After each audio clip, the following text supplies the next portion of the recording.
সত্যের সংগ্রামে আমরাই চিরদিন মুক্তির আলো হয়ে জ্বলবো। 2010 সালের সদস্য সম্মেলনের প্রায় 14 বছর পর আজ 6,500 সদস্যের অংশগ্রহণে কেন্দ্রীয় সদস্য সম্মেলন করল বাংলাদেশ ইসলামী ছাত্র শিবির। দেশের বিভিন্ন স্থান থেকে এতে অংশ নেয় সংগঠনটির নেতাকর্মীরা। আয়োজনে স্মৃতিচারণ করে বিগত সরকারের শাসনামলে গুম হওয়া নেতাকর্মীরা। এতে আরও অংশ নেন বৈষম্য বিরোধী ছাত্র আন্দোলনের নেতারা। ছিলেন মালয়েশিয়া ও তুরস্ক থেকে আসা দুটি সংগঠনের প্রতিনিধি। বৈষম্য বিরোধী ছাত্র আন্দোলনের অন্যতম সমন্বয়ক সার্জিস আলম ছাত্র শিবিরকে 24-এর গণঅভ্যুত্থানে সহযোদ্ধা হিসেবে উল্লেখ করেন। এই অভ্যুত্থানের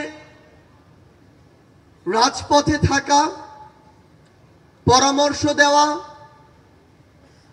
গুরুত্বপূর্ণ পদক্ষেপে সহযোদ্ধার মতো ভূমিকায় থাকার কাজগুলো করেছিল বাংলাদেশ ইসলামী ছাত্র শিবির। 24-এর গণঅভ্যুত্থানের বিরুদ্ধে ষড়যন্ত্র চলছে বলেন শিবিরের সদ্য সাবেক সভাপতি। বিপ্লবকে নস্যাৎ করার জন্য যারা নানামুখী ষড়যন্ত্র করছে, প্রশাসন সহ গুরুত্বপূর্ণ সেক্টরগুলোতে ঘাপটি মেরে বসে থাকা মীর জাফরদের ভূমিকা পালন করছে, তাদেরকে শনাক্ত করে আইনের আওতায় নিয়ে আসুন।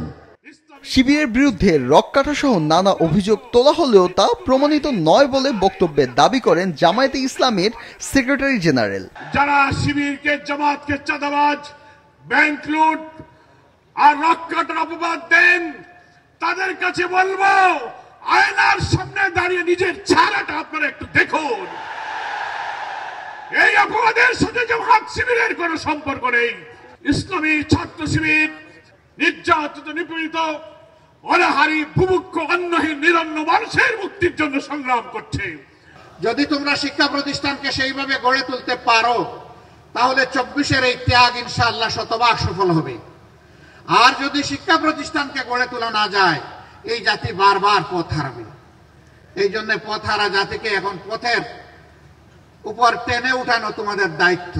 দুপুরের পর গতকাল সম্পন্ন হওয়া সদস্যদের ভোটের ফলাফল প্রকাশের মাধ্যমে 2025 সালের নতুন কেন্দ্রীয় সভাপতি হিসেবে জাহিরুল ইসলামের নাম ঘোষণা করা হয়। এই স্লোগানের ভিত্তিতে আমরা সামনে এগিয়ে যাব। ফাহিয়ান হামিম, মাছরাঙা সংবাদ, ঢাকা।